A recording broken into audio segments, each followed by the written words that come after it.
বলছে তো বেতন বাড়াইবো, এখনো বাড়ায় নাই। যাত্রী বেতন ঠিকই বাড়াইছে, কিন্তু আমাদের বেতন বাড়ানো এখনো হয়নি। 600 টাকা বেতন এখন মানে সবকিছু দিক দিয়ে করতে গেলে হিমশিম খেয়ে যাইতেছে। গণপরিবহনে উঠলেই এখন গুনতে হচ্ছে বাড়তি ভাড়া, কারণ জ্বালানির দাম বাড়ার পর এক দফা বেড়েছে গণপরিবহনের ভাড়াও। কিন্তু প্রশ্ন উঠছে যে শ্রমিকরা দিন রাত রাস্তায় থেকে এই পরিবহন সচল রাখছেন, সেই চালক হেল্পারদের জীবনে কি এসেছে কোনো পরিবর্তন? ভাড়া বাড়লেও কেন বাড়ছে না তাদের বেতন? তাহলে বাড়তি টাকার সুবিধা পাচ্ছে কারা? রাজধানীর ব্যস্ত সড়ক, সকাল থেকে গভীর রাত পর্যন্ত যাত্রী বহনে ছুটছে বাস। স্টিয়ারিং হাতে চালক, দরজায় ঝুলে যাত্রী রাখছেন হেল্পার।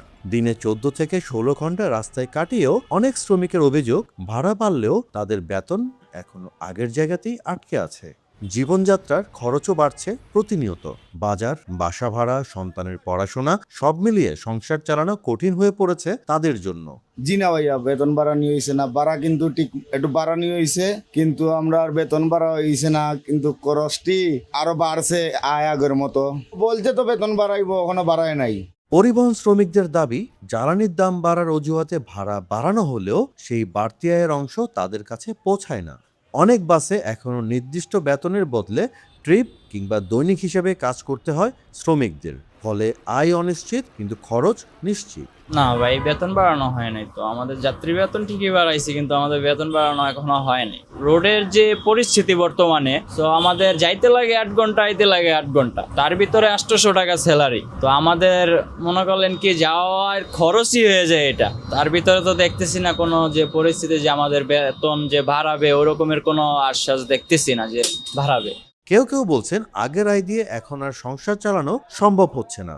একদিকে দীর্ঘ কর্মঘণ্টা আর অন্যদিকে অনিশ্চিত আয়, আর এই সব মিলিয়ে চাপে আছেন বাস শ্রমিকরা। 600 টাকা বেতন এখন মানে সবকিছু দিক দিয়ে করতে গেলে হিমশিম খেয়ে যাইতেছে। এদিকে বাস মালিক সমিতির ভাষ্য অবশ্য ভিন্ন। তাদের দাবি, ভাড়া বাড়লেও খরচও বেড়েছে সমানভাবে। জ্বালানি, যন্ত্রাংশ, রক্ষণাবেক্ষণ মিলিয়ে পরিবহন ব্যবসায় চাপ রয়েছে। তাদের মতে আয় স্থিতিশীল না হলে শ্রমিকদের বেতন বাড়ানো কঠিন।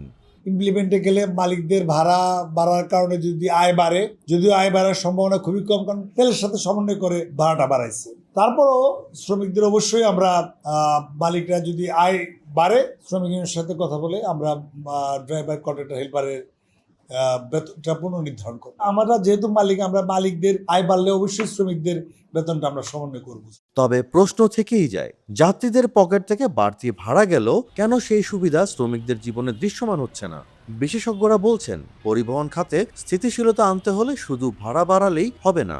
শ্রমিকদের ন্যায্য মজুরি, নির্দিষ্ট কর্মঘণ্টা ও সামাজিক নিরাপত্তাও নিশ্চিত করতে হবে, কারণ এই শ্রমিকরাই প্রতিদিন শহরকে সচল রাখছেন। বাস ভাড়া বাড়ার সিদ্ধান্ত সাধারণ মানুষের ওপর যেমন চাপ তৈরি করেছে, তেমনি নতুন প্রশ্নও তুলেছে পরিবহন খাতে আয়ের বন্টন নিয়ে। যে শ্রমিকরা দিনের পর দিন রাস্তায় থেকে শহরকে সচল রাখছেন, তাদের জীবনমান কি সত্যিই বদলাচ্ছে, নাকি ভাড়া বাড়লেও একই জায়গায় আটকে আছে শ্রমিকদের বাস্তবতা?